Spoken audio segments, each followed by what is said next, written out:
Take that. Welcome back to Brews with Beck. I'm Dan. How the hell are you?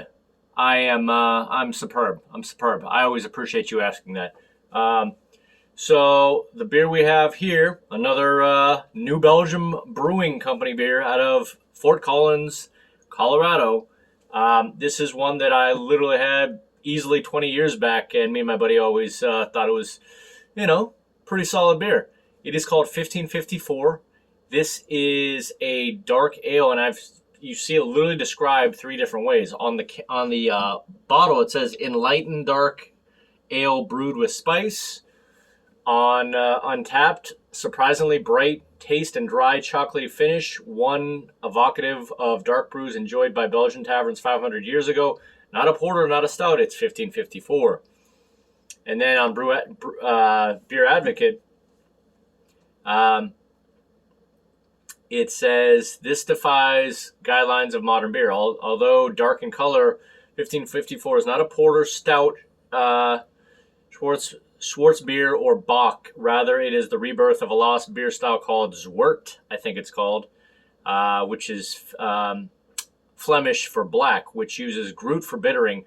The oldest reference to Zwart beer comes from 1285. However, our brewing inspiration came from a book published in 1554, which was the height of popularity for Zwart beer. First released in 1998, our whimsical improvisation includes a variety of specialty dark malts, a dash of licorice root, and European lager yeast that's fermented at ale temperatures. So there you go. That last part's a little interesting with the, lager yeast brew, fermented at ale temperatures. So, don't always see that. But this one's bringing the Richter. This one is 6% on the Richter. Not too big, but, big enough. That's what she said. Always liked this beer. Hadn't had it in a while. I got the variety pack, and when I saw that it was in there, I was pretty stoked. So, again, pretty fresh. And, that's about it. So, get this out of the way real quick. What up to my Golden Demons, Golden, Colorado? Timmy Tebow. Go Buffs. And let's get this started, shall we? Boom. Support. All right.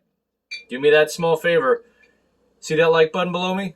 Do me a small favor and hit it for me real quick. Really appreciate you. And crush the subscribe button and notification bell.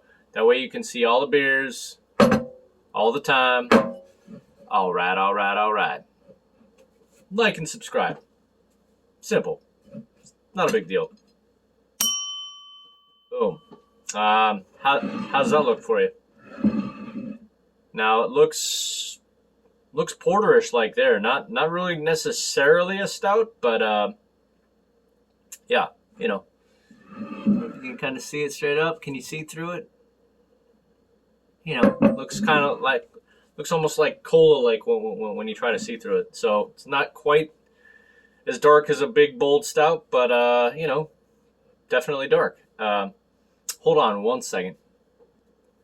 Sorry, a little gnat in front of me that was bothering me. So anyway, let's get to the aroma check on this one. Smells very kind of, there you go, like toffee caramel malt right off the bat. With just kind of like ever so slight, spicy malt. So anyway, here's to you. Biggie ups. No words, just emotions. Let's all drink.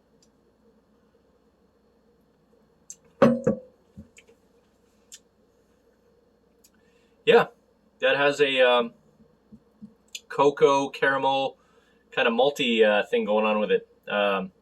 Smooth, like it. Creamy somewhat, not super creamy, but like a little creamy. Again, just huge malt, reminiscent of, in a different way, because I think it has more of a cocoa edge to it, of like a Fat Tire or, Sam Adams, or, some of those where they have big malt backbone, biscuity, chocolate biscuity, caramel malty.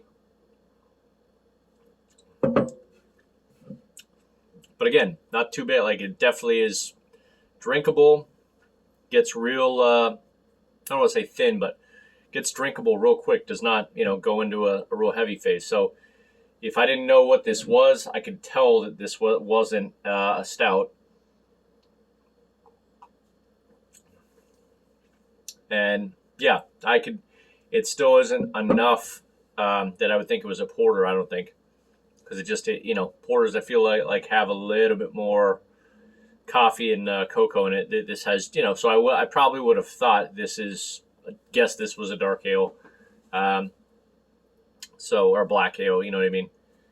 Or excuse me, the term,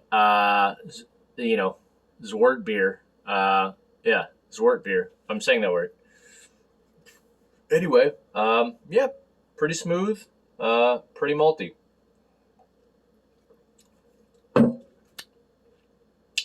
Yeah. I'm going to just quickly look at the Untapped comments. Give me 1 second. Alrighty. You halfway through your beer? About halfway through mine, so good to see you. So I had to take a comment of a guy that's kind of hating on this. Not terribly hating, but, he says, somewhat dry for a European dark beer, faint licorice that I've never been a fan of. The feel of it, this is all on Beer Advocate. This is One Brew Baca from Georgia. So, what up if you're watching? Slightly harsh and seltzer-like. Not what I was expecting. A little bit weak on the malts, in my opinion, for this style of beer. I'll be moving on. So, didn't have much good to say. Versus pretty much every other, person on here kind of basically... let's see if I could find another one. I'm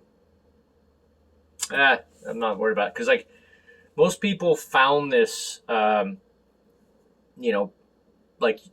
got the cocoa, the malt, but that kind of like me. I mean, this was not their choice to make it a bigger porter or stout feel. This was, to make it kind of a clean feel to it that has a little bit of, cocoa and a little earthiness, but kind of like that caramel biscuity malt. I'm a fan. I mean, again, if you're looking for a session beer with a little bit more of a umph with the malt and the cocoa, this is what you should go to.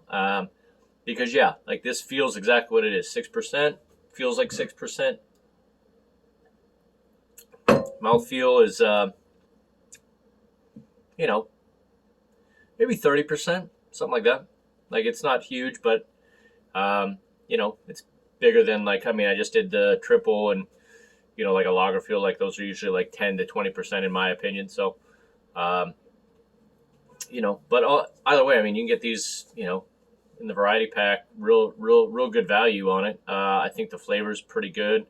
And yeah, if you're just looking for a nice cocoa session beer that's got a little bit of a, or not a little bit of a decent amount of malt in it, then I would suggest you do that. Let me see. I feel like there was one I pulled up on here on Untapped. Not a dark beer, but much lighter feel, slight fruit, and a bit licorice taste, not too bold. So they rated a 4 out of 5. And that was the other one. There was it's a 5 after running 13 miles. So that apparently this person just ran, all that time, and then to crush a cold beer like this, I'm sure tasted pretty good. So there you go. Sessionable, good taste. Not like phenomenal, but for what it is, not bad. And again, we used to think these were like really good. That was before the barrel aged stouts and New England IPAs and all that good stuff. This I would still order this at a bar anytime, because again, it's nice easy drinker that's got some good taste to it. So from stellar down to oh hell no. Yeah, I'm going to give this a dark malty reasonable. The old 500-year-old style dark ale reasonable. Basically, I think I'd give it out of 100. Probably like an, I don't know, 86 or 87. So like B to a B plus. But yeah, you know, not too bad.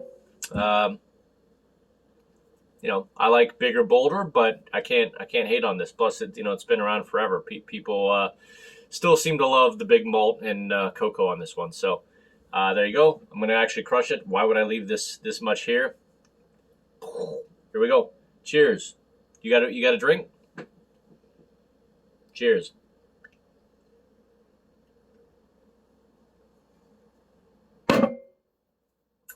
I hope you had something good to cheers to. So, anyway, 1554 by New Belgium.